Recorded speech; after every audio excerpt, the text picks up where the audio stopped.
మరి భారతదేశ అభివృద్ధిలో తెలంగాణ భాగస్వామ్యం లేదా? ఎందుకు తెలంగాణ పట్ల బీజేపీకి ఇంత కక్ష అని నేను అడుగుతా ఉన్నా. ఎందుకు బీజేపీ తెలంగాణ మీద పగబట్టింది అని నేను అడుగుతా ఉన్నా. ఇవాళ మీరు పోలవరం జాతీయ ప్రాజెక్ట్ ఇచ్చారు ఆంధ్రప్రదేశ్కు, సంతోషం, వి వెల్కమ్. మాకేం జలసీ లేదు. మాకెందుకు జాతీయ ప్రాజెక్ట్ ఇవ్వరు? మా పాలమూరు ఎత్తిపోతల పథకానికి ఎందుకు ఇవ్వరు? మా కాళేశ్వరంకి ఎందుకు ఇవ్వరు? మా సీతారామ ప్రాజెక్టుకి ఎందుకు ఇవ్వరు? ఆంధ్రప్రదేశ్కి ఆల్రెడీ పోలవరం జాతీయ ప్రాజెక్ట్ ఇచ్చారు. ఇప్పుడు రెండవది గోదావరి బండ్కచెర్లకు కూడా 80,000 కోట్ల రూపాయలు ఇస్తామంటున్నారు. దానికి 80,000 ఇస్తారు, పోలవరంకు 80,000 కోట్లు, దాదాపు 80,000 దాటుతుంది పోలవరం కూడా.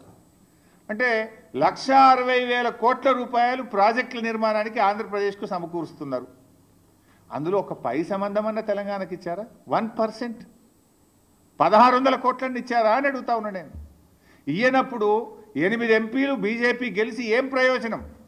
2 కేంద్ర మంత్రులు ఈ రాష్ట్రం నుంచి ఉండి ఏం ప్రయోజనం? మీరున్నది పదవులు అనుభవించడానికా, ప్రజలకు సేవ చేయడానికా? ఈ రాష్ట్ర హక్కులు కాపాడడానికా, ఈ రాష్ట్ర హక్కులు హరిస్తుంటే కళ్ళు మూసుకొని కూర్చోవడానికి ఉన్నారా అని చెప్పి నేను అడుగుతా ఉన్నా.